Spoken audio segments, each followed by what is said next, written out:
怎样煮出一碗绵稠的黑糯米粥？今天分别用高压锅、炖锅、砂锅来分享它的做法。这里是1斤刚收割的黑糯米，先来把它洗干净。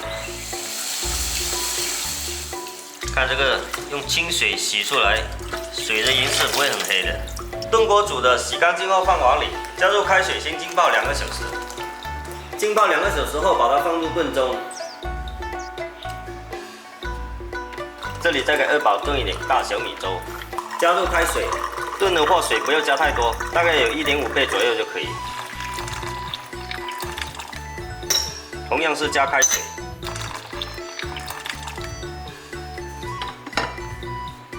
婴儿粥炖2小时，炖到出锅前10分钟，来加入冰糖，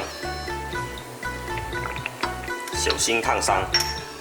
看这黑糯米已经非常软烂，甜度根据自己接受的程度添加。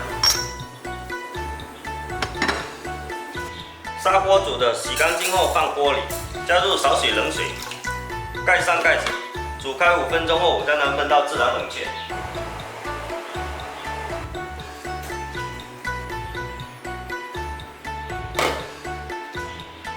黑糯米已经非常软烂，冷却后把它倒到砂锅里，再加入2倍的开水。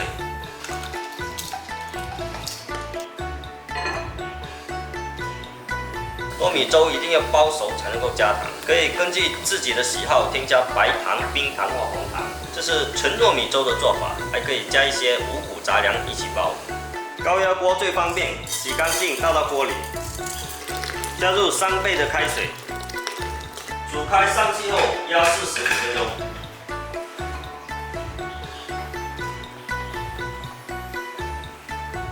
转小火让它煲1个小时。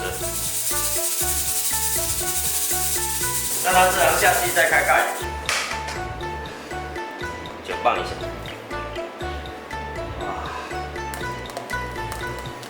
继续开火，来加入冰糖。切记糖跟黑糯米不能同时煮，一定要把黑糯米煮熟之后再加糖哦，要不然煮出来就不粘稠了。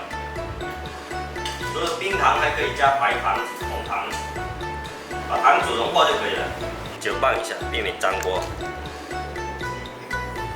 这是炖锅炖出来的黑糯米粥，咱们来对比一下。这是砂锅煮出来的黑糯米粥，这是高压锅煮出来的黑糯米粥。这是炖锅炖出来的，这是砂锅煲出来的，这是高压锅压出来的。